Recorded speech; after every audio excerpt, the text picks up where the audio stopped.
निर्धारित कीजिए कि क्या बिंदु 1,5, 2,3 और -2, -11 संरेखी हैं या नहीं। ये सवाल हम एक बार कर चुके हैं, पर इसी सवाल का दूसरा तरीका अभी किया था हमने दूरी सूत्र से, अब कर रहे हैं त्रिभुज के क्षेत्रफल से।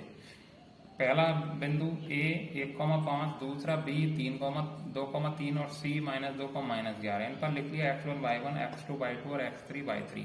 आप इनको किसी को भी चेंज करके लिख सकते हैं, यानी 2 वालों को 1 मान सकते हैं, 3 वालों को 2 मान सकते हैं, 1 वालों को 3 मान सकते हैं। कैसे करेंगे? अगर इस त्रिभुज का क्षेत्रफल ज्ञात करेंगे इस सूत्र से। अगर इसका क्षेत्रफल शून्य आ गया, यहाँ क्षेत्रफल ही शून्य आ गया, तो ये तीनों बिंदु संरेखी हैं। क्यों हो जाएंगे संरेखी? अगर ये क्षेत्र ही ऐसा हो, क्या वो त्रिभुज बनेगा? नहीं बनेगा। और त्रिभुज ही नहीं बनेगा तो उसका क्षेत्रफल क्या होगा? शून्य। और अगर मान लो उस त्रिभुज का क्षेत्रफल कुछ आ गया, चाहे छोटा हो बड़ा हो कैसा भी हो, तो इसका मतलब वो त्रिभुज है, संरेखी नहीं है, तब वो असंरेखी है। तो पहले त्रिभुज का क्षेत्रफल का सूत्र लगा लिया, 1/2 x1 कोष्टक y2 - y3 plus x2 कोष्टक y3 - y1 plus x3 कोष्टक y1 - y2।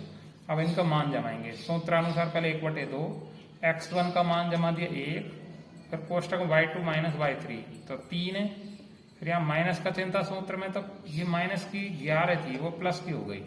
फिर प्लस सूत्र में x2 का मान जमाना है 2, तो 2 जमा दिया, फिर y3 -11, फिर सूत्र माइनस जमा दिया, y1 5 है 5 जमा दिया, फिर प्लस का चिन्ह x3 का मान -2, प्लस माइनस एक साथ आएंगे नहीं तो -2 जमा दिया कोष्टक में, फिर y1 - y2, y1 का मान 5 और -y2 का मान 3।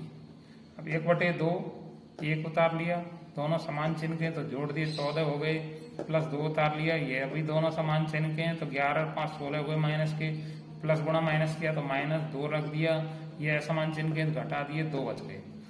14 कम 14 कर लिया, यहाँ 16 दूना 32 आ जाएंगे माइनस के, और 2 दूनी 4 माइनस के, और 1/2, फिर 1/2 14 के 14, और ये दोनों समान चिन्ह की हैं तो दोनों जोड़ दी 36 हो गया। 36 में से 14 को घटा दिए तो माइनस के 22 बच गए, और 2 से 22 माइनस बार 22 कट गया, माइनस के 11 बार। अब क्षेत्रफल आगे लिख दिया मैंने यहाँ, परंतु क्षेत्रफल किसी भी आकृति का ऋणात्मक नहीं हो सकता, इसलिए 11 वर्ग मात्र, यानी ये क्षेत्रफल 11 है पर प्लस का रहेगा।